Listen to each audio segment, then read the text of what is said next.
Hello students, Maharashtra State Board Biology 12th as per new syllabus chapter 2 reproduction in lower and higher animals part 9.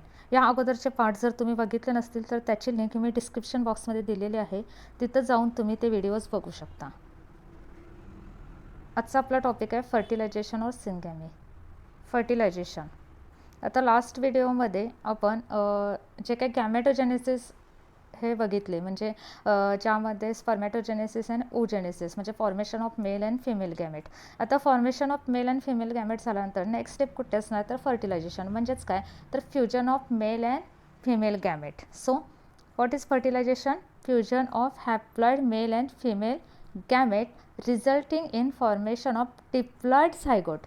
म्हणजे haploid male gamete आणि haploid female gamete यांचं fusion झाल्यानंतर काय तयार होणार आहे तर diploid zygote. So, to end diploid zygote. In human, process of fertilization is internal. म्हणजे काय तर ही जी काय फर्टिलायझेशनची प्रोसेस आहे ती इनसाइड द बॉडी असते, म्हणून त्याला काय म्हटलं जातं internal fertilisation. It takes place in एम्प्युला.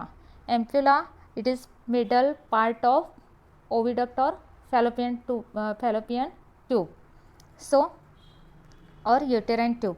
The zygote develop in embryo and this process occur within uterus. म्हणजे फर्स्ट काय होणार तर fusion of haploid male gamete and haploid female gamete होणार. त्यानंतर पुढं काय होईल आणि हे कुठं होईल की ॲम्प्युलामध्ये फॅलोपियन ट्यूबच्या ॲम्प्युलामध्ये होईल. आणि त्यानंतर फर्टिलायझेशन झाल्यानंतर आता झायगोट फॉर्म झालेलं आहे after fertilization it develops into embryo. आणि ही जी काय प्रोसेस आहे ती कुठं होते तर युटेरसमध्ये. Then mechanism of fertilisation. म्हणजे एक्झॅक्टली फर्टिलायझेशन कसं होतं तर semen release during ejaculation consist of sperm and some secretions. म्हणजे जे काय मेल ग्लँड्सचे जे काय सिक्रेशन असतील आणि त्यात प्लस स्पर्म्स असं दोन्ही काय असतील तर इजॅक्युलेशन जे आहे it consist of sperm and secretion. So मग मेकॅनिझम एक्झॅक्टली कसं असतं तर फर्स्ट असणार आहे movement of sperm towards the egg. म्हणजे जे काय इजॅक्युलेशन झाल्यानंतर ते स्पर्म एकपर्यंत जाणं म्हणजे त्याची मुवमेंट एक्झॅक्टली कशी असणार आहे ते ह्या पॉईंटमध्ये आपण डिस्कस करूयात. In this stage 50% sperm demotilised, broken or destroyed. म्हणजे जेवढे स्पर्म इजॅक्युलेशनच्या वेळी जेवढे स्पर्मने एंट्री केलेले आहे त्यातले जवळजवळ 50% स्पर्म हे डिमोटिलाइज होतात, ब्रोकन होतात, डिस्ट्रॉय होतात. त्यातले फक्त 50% राहिलेले म्हणजे जे काही रिमेनिंग 50% स्पर्म आहेत they undergo capacitation and it requires 5 to 6 hours. म्हणजे कॅप्सिटेशन म्हणजे काय तर इथे एक प्रोसेस आहे which enable the sperm to fertilise the ovum. म्हणजे ओव्ह्यूमला फर्टिलाइज करण्यासाठीचे जे काय त्याच्यामध्ये चेंजेस आहेत ते फिमेल रिप्रोडक्टिव्ह सिस्टीममध्ये होतात हे चेंजेस, आणि त्या प्रोसेसला काय म्हटलं जातं कॅप्सिटेशन. आणि हे होण्यासाठी किती टाईम लागेल तर 5 to 6 hours. So, acrosome membrane become thin. Then calcium enters sperm and sperm tail show a rapid whiplash movements. जे इथं काय होतं तर ॲक्रोझोम मेम्ब्रेन जे आहे तो थिन बनतो, त्यानंतर कॅल्शियम आयन्स एंट्री करतात. प्लस काय होतं तर स्पर्मची जी काही टेल आहे तर ती काय होते it shows the rapid whiplash movement. म्हणजे रॅपिड मुवमेंट होते त्या टेलची. त्यानंतर after capacitation sperm become more active and move upward from vagina to uterus. म्हणजे स्पर्मची एंट्री झालेली असते वजायनामध्ये तर तिथून युटेरसपर्यंत ते जातं. तर हे काय होतं तर ह्याच्यासाठी स्पर्म काय होतो मोर ॲक्टिव्ह होतो. अँड युटेरसमधून तो कुठं जाणार आहे ओविडक्टमध्ये. कारण फर्टिलायझेशन कुठं होणार ओविडक्टमध्ये, ओविडक्टच्या एम्प्युलामध्ये. म्हणजे तिथपर्यंत जी काय त्याची मुवमेंट आहे ती होणार आहे. तर प्रोस्टाग्लॅन्डिन ॲक्टिवेट स्पर्म्स. प्रोस्टाग्लॅन्डिन हे जे काय हार्मोन आहे ते काय करतं तर स्पर्मला ॲक्टिवेट करतं. देन व्हेस्टिब्युलर सिक्रेशन म्हणजे जे फिमेल रिप्रोडक्टिव्ह सिस्टमचे जे काय व्हेस्टिब्युलर ग्लँड्स असतात तर त्यांचे जे काही सिक्रेशन आहेत ते काय करतात तर स्पर्मची मोटिलिटी एनहान्स करतात, म्हणजे इन्क्रीज करतात स्पर्मची जी काय मोटिलिटी आहे ती.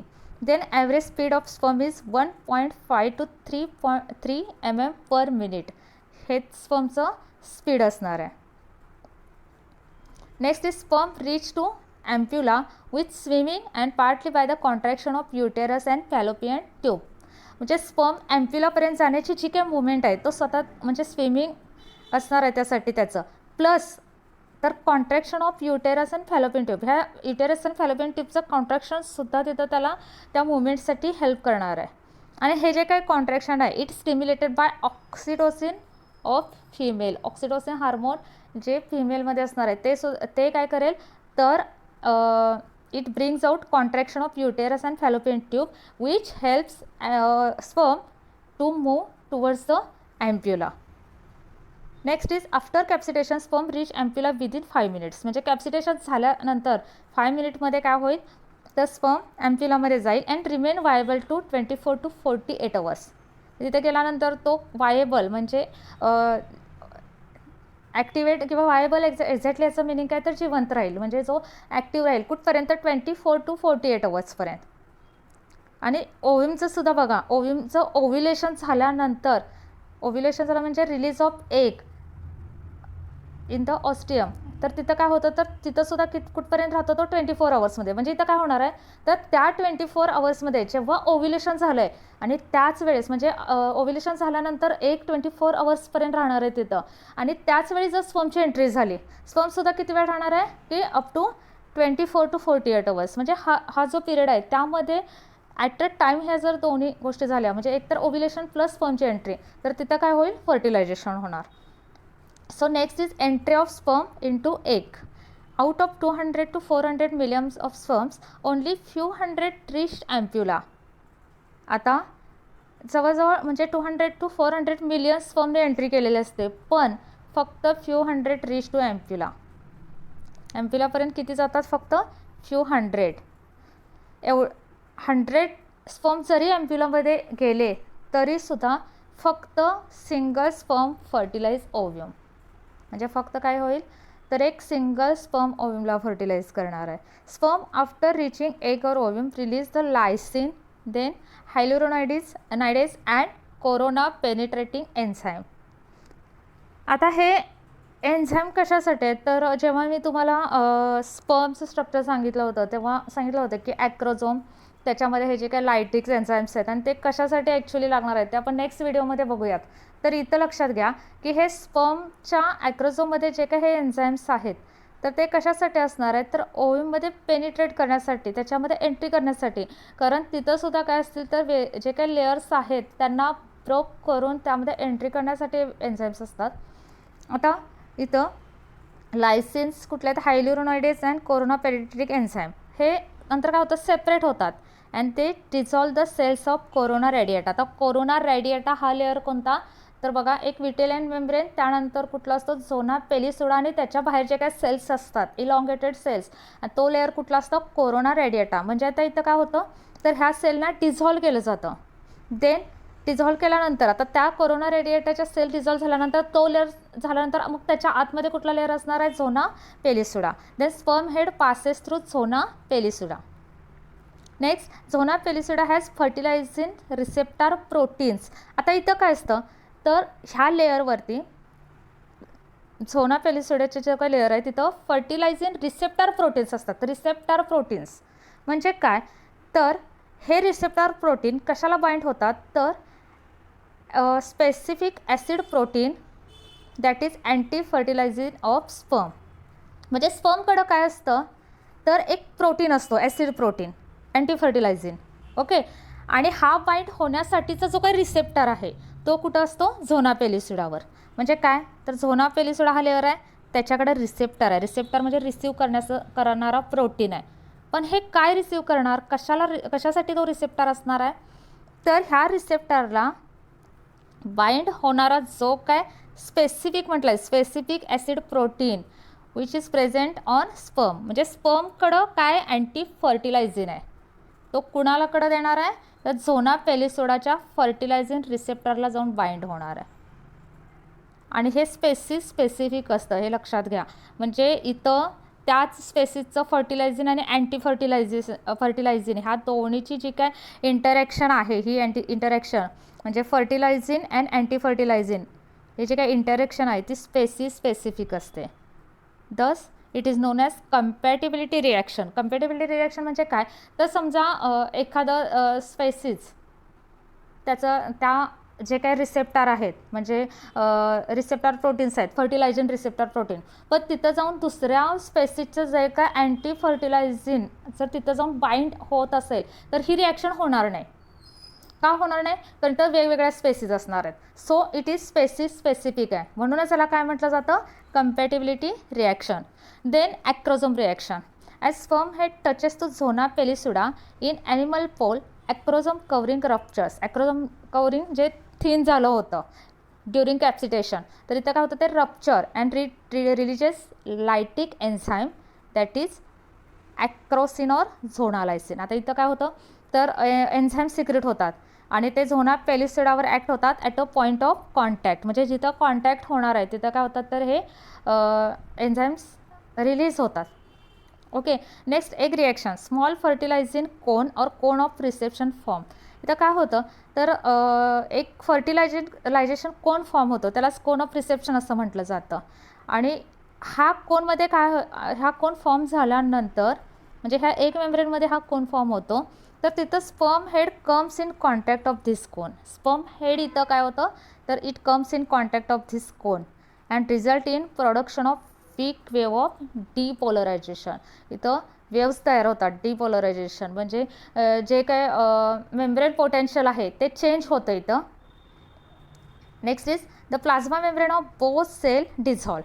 म्हणजे आता इथं स्पर्म हेडनं तिथं आल्यानंतर काय होतं तर प्लाझ्मा मेम्ब्रेन, तर दोन्ही याचेच प्लाझ्मा मेम्ब्रेन म्हणजे स्पर्मचं पण आणि ओमचे प्लाझ्मा मेम्ब्रेन काय होतात डिझॉल्व होतात ह्या पॉईंट ऑफ कॉन्टॅक्टला. लक्षात घ्या कुठं तर पॉईंट ऑफ कॉन्टॅक्ट असेल तिथं.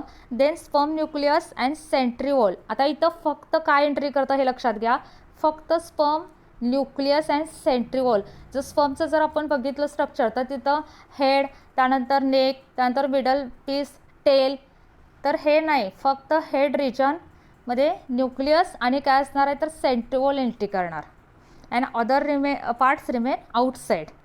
Then a sperm head touches to vitelline membrane and it changes into fertilization membrane. तर स्पर्म हेड जेव्हा टच करतं विटिलिन मेम्ब्रेनला तर काय होतं तर हे जे membrane it changes into fertilisation membrane and by deactivating the sperm receptor of zona pellucida. काय करतं तर झोना पेलिसिडावर जे काय स्पर्म रिसेप्टर आहेत त्यांना डिॲक्टिवेट करतं. हे कधी तर एका स्पर्मनं एंट्री केल्यानंतर, म्हणजे जेव्हा हे स्पर्म हेड विटेलाइन मेम्ब्रेनला टच केल्यानंतर विटेलाइन मेम्ब्रेन फर्टिलायझेशन मेम्ब्रेनमध्ये चेंज होतो. आणि हे होत असताना तो काय करतो तर झोना पेलिसिडा लेअरवर जे काय रिसेप्टर आहेत म्हणजे आपण मगाशी बघितलं जे काय स्पेसिफिक रिसेप्टर आहेत त्याला डिॲक्टिवेट करतं. Then the distinct perivitelline space created around fertilisation membrane. म्हणजे एक काय होतो तर पेरिविटेलाइन स्पेस तयार होतो around the fertilisation membrane and which prevent the further entry of other sperm. म्हणजे आता एक स्पर्म आलेला आहे तर बाकीच्या स्पर्मना तिथं एंट्री अलाउ नाही आहे. म्हणजे तिथं काय होतं तर पॉलिस्पर्मी अवॉइडेड. पॉलिस्पर्मी म्हणजे more than one sperm fertilize the single ovum. जर हे अवॉइड केलं जातं कशामुळं तर एक तर फर्टिलायझेशन मेम्ब्रेन फॉर्म होतं, त्यानंतर त्याच्या अराउंड काय होतं तर पेरिविटेलाइन स्पेस क्रिएट होतो आणि हे सगळ्यामुळं काय होतं तर पॉलिस्पर्मी इज अवॉइडेड. आता हे जे काय मी सगळ्या स्टेप्स सांगितलेले आहेत ते ही एक डायग्राम मी तुम्हाला इथे इन्क्लूड केलेले आहे. तुम्ही फक्त ही डायग्राम तुमच्या स्टडी म्हणजे ॲज अ रेफरन्स म्हणून यूज करा, कारण बुकमध्ये डायग्राम वेगळे आहे. म्हणजे तुमचं कन्फ्युजन नको म्हणून मी इथंच क्लिअर करते. फक्त ही डायग्राम तुम्ही ॲज अ रेफरन्स म्हणून यूज करा. म्हणजे इथं बघा फर्स्ट स्टेप काय तर डायग्राम जर तुमचे हे वरचे जर लेबल दिसत नसतील तर थोडी झूम करून बघू शकता. आय थिंक ते झूम होत असेल. तर फर्स्ट स्टेप काय sperm touches the gelatinous envelope of the egg cell. Next acrosomal enzyme dissolve the gelatinous envelope in one place. म्हणजे हा प्लेस ऑफ कॉन्टॅक्ट म्हटलं आपण मगाशी तो. त्यानंतर membrane protein of sperm head bind two receptor protein. म्हणजे जे एक सेलवर रिसेप्टर प्रोटीन असणार आहेत आणि स्पर्मकडं कुठं असणार आहे तर ते जे काय प्रोटीन आहे ते दोन्ही काय होतील एकमेकाला बाइंड होतील. त्यानंतर काय होईल तर fusion of plasma membrane and sperm plasma membrane of sperm and egg cell या दोन्हीचे प्लाझ्मा मेम्ब्रेन काय तर डिझॉल्व होतील. त्यानंतर काय होणार आहे the nucleus of the sperm enters the cytoplasm of egg cell. हे लक्षात घ्या महत्त्वाचं अगदी की न्यूक्लियस कुणाचं आहे तर स्पर्मचं, सायटोप्लाझम कुणाचं आहे एगचं. तर हे दोन्ही काय होणार एकत्र होणार आहेत कारण सिंगल सेल होणार आहे नंतर. तर न्यूक्लियस आणि हे सायटोप्लाझम एकत्र येऊन त्यानंतर vitelline layer separates from membrane and become the then it become impenetrable formation of zona pellucida and the middle part of sperm with the mitochondria remain outside. म्हणजे जसं मी मागाशी सांगितलं तुम्हाला की फक्त हे न्यूक्लियस एंट्री करायला आणि बाकीचे पार्ट त्याचे काय राहतील, आउटसाईडला राहतील. Next is activation of ovum. Then ovum before fertilisation at metaphase second stage. बघा की लास्ट व्हिडिओमध्ये आपण बघितलं होतं की मेटाफेज सेकंड स्टेजच्या वेळी ही जे काही मियोसिस आहे ते अरेस्ट होतं आणि कधी ते पुढे फर्दर डिव्हिजन कधी सुरू होतं, जेव्हा स्पर्म एंट्री करतं तेव्हाच. म्हणजे when sperm head contact to vitelline membrane of egg it activated to complete is meiosis second. म्हणजे जे मेटाफेज सेकंड स्टेजमध्ये अरेस्ट झालं होतं ती स्टेज आता पुढं फर्दर काय होणार आहे, प्रोसीड होणार. Then with this it gives out the second polar body. इथं आता सेकंड पोलर बॉडी फॉर्म होणार आहे. Then germinal vesicle organize into female pronucleus. At this stage it is a true ovum or egg. आता fusion exactly कसं होतं, तर fusion of egg and sperm, covering of male and female pronucleus. आता last स्लाइडमध्ये आपण हे discuss केलं की covering of male and female pronucleus degenerate and allow chromosomal pairing result in formation of synkaryon by process called syngamy or कॅरिओगामी.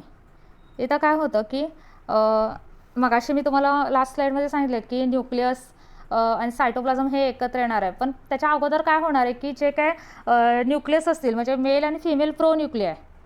तर प्रोन्यूक्लिया इथं का म्हटलं गेलं आहे, प्रोन्यूक्लियसचं मिनिंग काय, तर न्यूक्लियस विथ 23 क्रोमोझोम्स. म्हणजे हाफ नंबरचे जे काय क्रोमोझोम आहेत त्या न्यूक्लियसमध्ये किती असतात, तर हाफ क्रोमोझोम असतील, 23 क्रोमोझोम असतील तर त्यांना काय म्हणणार, प्रोन्यूक्लिया. तर हे काय होतात, तर ह्याचे न्यूक्लियसचे कवरिंग म्हणजे न्यूक्लियसचे कवरिंग अगोदर डिजनरेट होणार, त्यानंतर क्रोमोझोमल पेअरिंग होईल and in formation of synkaryon by process called as syngamy of karyogamy. म्हणजे तिथं फ्युजन होणार. देन झायगोट फॉर्म होईल अँड प्रॉक्सिमल सेंट्रिओल. आता हे जे काही सेंट्रिओल आहे रिसिव्ड फ्रॉम स्पर्म, कारण जे काय ह्याच्या न्यूक्लियसबरोबर सेंट्रिओलसुद्धा येतं, मगाशी आपण बघितलं. तर हे काय होईल, तर हे सेंट्रिओल जे आहे it received from sperm and it help in formation of synkaryon spindle. तिथं स्पिंडल फॉर्म होतील and cleavage of cell into 2 blastomeres. त्यानंतर ही डायग्रॅम आहे बघा, तर की एक्झॅक्टली ही डायग्रॅम अशीच सेम डायग्रॅम बुकमध्ये आहे, टेक्स्टबुकमध्ये. तर ही डायग्रॅम तुम्ही ॲज अ टेक्स्टबुक मध्ये असल्यामुळं ही तुमच्यासाठी असेलच. फक्त मगाशी ती दिलेली डायग्राम थोडं तुम्हाला क्लिअर व्हावं म्हणून मी ती दिलेली होती. तर after the sperm penetrates the secondary oocyte, म्हणजे जे आपण मगाशी डिस्कस केलं तेच इथं डायग्राममध्ये दिलेलं आहे. The oocyte complete meiosis second, then forming the ovum and second polar body, then sperm and ovum nucleus swells and forming the pronuclei, then pronuclei approach the each other and mitotic spindle forms between them. Then chromosome of the pronuclei intermix, म्हणजे chromosome intermix होतात. Then fertilization is perfect, a complete that is perfect fertilization. Then DNA replicates in preparation for the first cleavage. तर ही सगळी process आहे. Then last is significance of fertilisation. म्हणजे फर्टिलायझेशनचं exactly significance काय, तर secondary oocyte complete the process of oogenesis and transport into mature ovum. म्हणजे secondary oocyte काय करतं, तर oogenesisची प्रोसेस कंप्लीट करतं आणि ते लास्ट कशामध्ये कन्वर्ट होतं, तर मॅच्युअर ओव्ह्यूममध्ये. Then diploid chromosome number restored in zygote.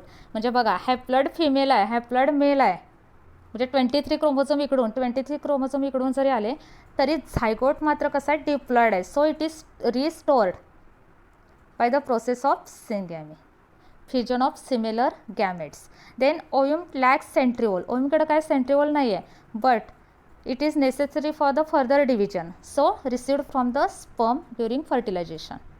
Then fertilization involve fusion of male and female gamete from 2 different parents.